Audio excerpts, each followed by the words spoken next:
Alright, so we have Ariane Lipski versus Montana De La Rosa. So Montana, 1 inch taller, 1 inch reach advantage, basically the same size. Alright, so for Lipski, she comes in with that Brazilian, Muay Thai type of style.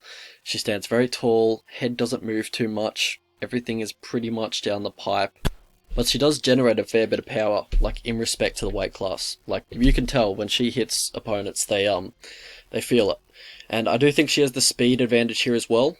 Also the power advantage, obviously, but I think she has the speed advantage over Montana. Montana can be quite slow, just her reactions are quite slow, but her striking has been improving pretty much every fight since she joined the UFC. She generally has much more success when she stops looping her punches and stops winding up so much with her punches, and when she just kind of straightens everything up and just fires everything down the middle. She actually has passable hands when she goes down the middle, but when she's throwing those overhands, geez, they are slow. And those check hooks, she'll miss opponents by half a second or a half a meter. She just has slow reactions. She's more naturally a wrestler, a grappler. And for Lipski, yeah, as I said before, mostly everything down the pipe, 1-2, straight right, 2-3, she will finish with a left hook, but yeah, she has decent kicks as well, lead leg teep to the body kicks when she's versing southpaws, but those kicks could lead you onto a Montana De La Rosa takedown. And Lipski can get too over aggressive on the feet and, pretty much just run into takedowns, and that's absolutely what Montana's going to be looking for here. A lot of Montana's takedowns do come from the clinch, so she's going to look to level change, get into the clinch, look for trips from there. When Lipski does rush in, she's going to be looking for reactive double legs, and I can see her getting it down with that. But when she tries to shoot her own double legs or shoot her own single legs in the open, she generally doesn't set them up, and they are quite telegraphed. She will reach beforehand and kind of alert opponents that she's going for the takedown. But yeah, I'd say where she's best and where she has the most success with her takedowns is in the clinch or the back body lock. She'll look for trips from the back body lock. And Lipski, she doesn't have the best scrambles. Definitely give Montana the scramble advantage here. And Lipski, she will engage in grappling situations where she really doesn't need to and where she probably has the advantage on the feet.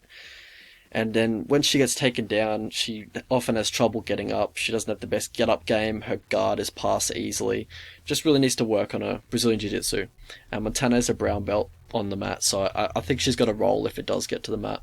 How these guys win fights, so for Montana, she's got, good trips, good reactive takedowns. But when she tries to force the takedown and tries to just kind of reach for the double leg, gets a little bit too desperate with it, that's when she gets her takedown stuffed. But if she just waits for opportunities and sets it up correctly, she does have good takedowns and good technique in the clinch. And her striking is improving, I will give her that, but it's still really basic. And for Lipski, she's vicious on the feet, so and same with Montana's last opponent, Silva. I'd say they're vicious on the feet. They're just so aggressive. And they just want to do damage, and I like that. I like that style. And she's also got power for 125. You rarely see one punch knockout power like this at the lower level, the lower weight classes of women's MMA, but here we are, and she does have that. How these guys lose fights, so for Lipski, it's her wrestling. She goes for judo trips, but she doesn't have correct positioning, doesn't have proper technique. And just the grappling tendencies that we talked about before, especially just how she likes to engage in the grappling, where, generally she should be looking to keep it on the feet because that's what she's best at, really. And for Montana, it's that she's quite slow, quite plodding. Her reaction times seem very slow. Already discussed this. And path to victory for these two. So for Montana, obviously the wrestling. I mean, I don't really need to say that. She'll go for it anyway. She generally looks for the volume takedown approach, looks for top control. And in this fight in particular, I think she should really look to aggressively advance position. Lipski's guard can be easily passed. I think if you can get a finish, you can get a finish, honestly. Submission, TKO, what have you. She isn't a threat at all off her back. But where she is dangerous is on the feet, and she does have one punch knockout power. So if you take her down early and then finish her in the first round, that doesn't give her any opportunity to knock you out. So that's what I'd be looking for, honestly. And for Lipski, Look for the 1-2s, the 1-1-2s, the 2s, just everything down the pipe pretty much. She's there to be hit, and just keep moving, but stay away from the fence. Like, stick and move, no kicks. Don't bother with the kick. She's just going to look to take you down from there. Don't engage in the clinch. Don't engage if she pulls guard. And look to put her on the back foot. And then try to keep her near the fence. Try to keep her with her heels on the fence. And you have the center of the octagon. So you can always retreat when she comes in for a driving double.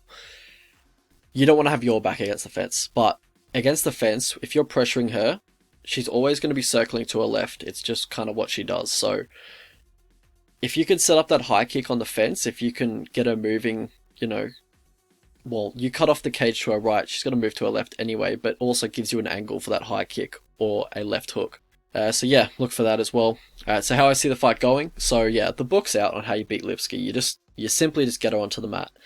Will Montana be able to do that? Yeah, I think most likely. This is the best wrestler Lipski's ever faced in her career. Like, it's not a good look at all when you're getting taken down easily by Molly McCann and Antonina Shevchenko.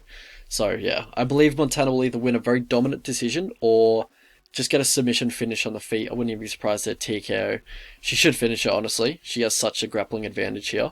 On the feet, Montana could make it competitive, but I see Lipski just landing the more eye-catching shots. So, I just wouldn't risk trading with Lipski on the feet. If I was Montana and if I was her corner, I'd just say, just try and take it down. She's at a speed and a power disadvantage on the feet. At the end of the day, it's lower level women's MMA though, so you don't want to be paying too much juice on the favourite, no matter how good the matchup does seem for them. Like, Montana isn't going to be a champion anytime soon. Like, she's not an elite fighter. She could easily be 1-3 in her last 4 fights. Well, she basically is with that draw, but yeah, she could easily be 1-3 without that point deduction. And that's pretty close to being cut. And all of her wins are against fighters who have been cut in the from the UFC since they fought. And Lipski, on the other hand, geez, she's just been really underwhelming since she joined the UFC. Considering all the hype that she brought into her debut and the highlights that she showed, just her performances have just been very lackluster and just, yeah, not impressive. Even when she's won, she just hasn't looked good. And just her holes have just been completely exposed. But yeah, so let's have a look at the betting lines. Alright, so I do have Montana winning. I think she submits Lipski. I think she wins around 70 to 75% of the time. I think, the grappling difference is just going to be pretty, evident.